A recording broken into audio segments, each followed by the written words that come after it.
يلا بينا نعمل احلى بيتزا تحفه جدا للولاد، خطيره وهتعجبكم قوي. مقاديري معايا: عندي 3 كوبايات دقيق، عليهم معلقتين كبار لبن بودر، وعليهم طبعا رشة الملح بتاعتي. عندي 3 شرايح لانشون مدخن، وعندي سوسيس مقطعاه مكعبات او مربعات زي ما انت عايزة ومشوحاها على الزيت. وعندي طبعا هاخد معلقة بيكنج باودر صغيرة، وعندي معلقة كبيرة خميرة كبيرة عليها معلقة سكر وبيضاية وزيتون وربع كوباية زيت، وطبعا صلصة البيتزا وميكس الجبن بتاعي.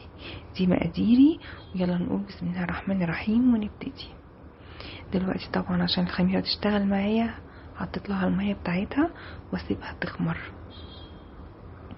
هاخد اهو معلقة صغيرة بتاعت البيكنج باودر بتاعتي على معلقتين اللبن البودر مع 3 كوبايات دقيق ورشة الملح. هحط عليهم ربع كوباية زيت. انا سايبة الخميرة في مكان دافي تخمر، واحط عليهم البيضاية طبعا وهعجن بالمية. خميرة طبعا خلاص هي اشتغلت المفروض، فهاخدها هكمل عجن معاها مع بقية المقادير بتاعتي.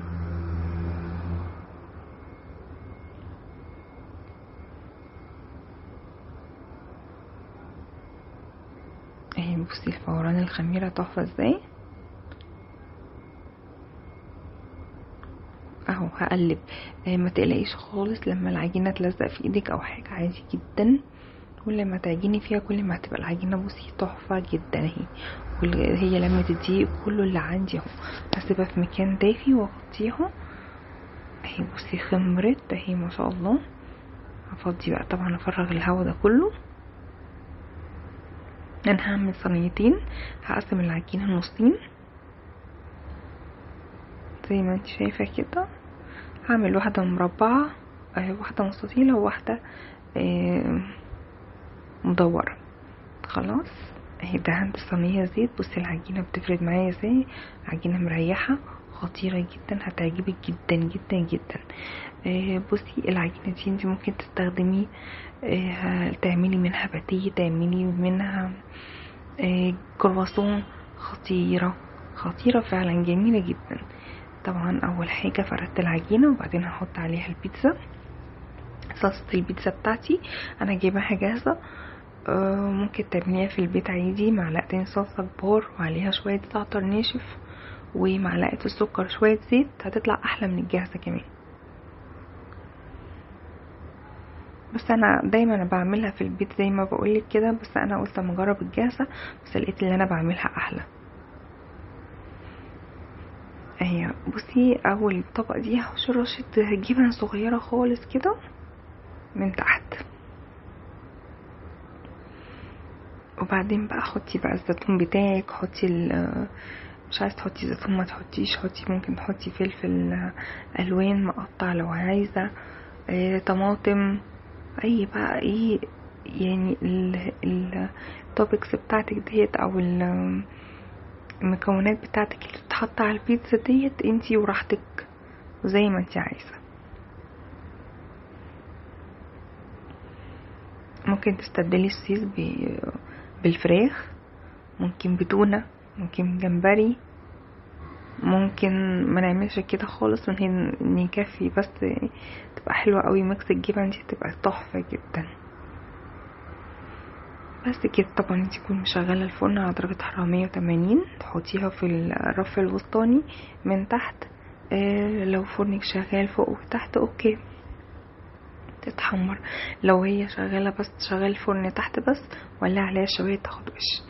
انا هعمل دلوقتي المستطيله التانية، دخلتها الفرن بنفس الخطوات ونفس اللي عملته في المدورة هعملها في المستطيل. بس كده سهلة جدا ما فيهاش اي حاجة. ممكن كمان تعمليها ميني بيتزا صغيرة كده، واول ما تطلع من الفرن خليها تبرد خالص وتخزني الميني بيتزا ديت في اكياس كده اهوت وتدخليها في الفريزر.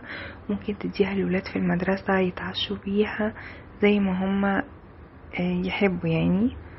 خطيرة بصراحة، بتوفر الوقت وتحفة. مع كوباية شاي بلبن، مع لبن ياكلوها كده كسناك بين الوجبات، حلوة قوي. زي ما قلتلك ممكن تستبدلي الزيتون الاخضر ده الاسود ده بالاخضر، ممكن ما تحطيش زيتون خالص. شوفي انتي ولادك بيحبوا ايه واعمليه، بس ما كتريش زيتون، يعني هي كده يعني دي طعم البيتزا بس مش اكتر. دي صينية مستطيلة، عملت المدورة مدورة عشان اعملها مثلثات زي اللي بره كده، ودي المستطيلة هقطعها مربعات صغيرة زي ما هتشوفيني بعد شوية اهي. بس كده خلاص، هرش عليها بقى الجبن بتاعتي وخلاص على كده. انا اديت تشويحة طبعا للسوسيس بتاعي ده، سلقته الاول واديته تشويحة وقطعته مكعبات صغيرة زي ما انت شايفة كده. بس اعمليها بلانشون، جمبري، بتونة، بميكس جبن، بس حلوة قوي. زي ما قلتلك العجينة دي تنفع للباتيه، للكرواسون، خطيرة خطيرة والله فعلا. بس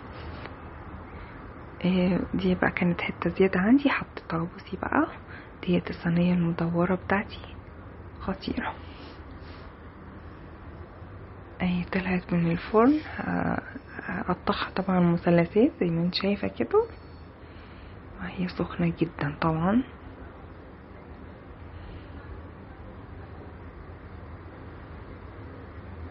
ما هو تغيير، عايز تحبي تعمليها اعملي بيتزا صغيرة مدورة اعمليها، مفيش مشكلة.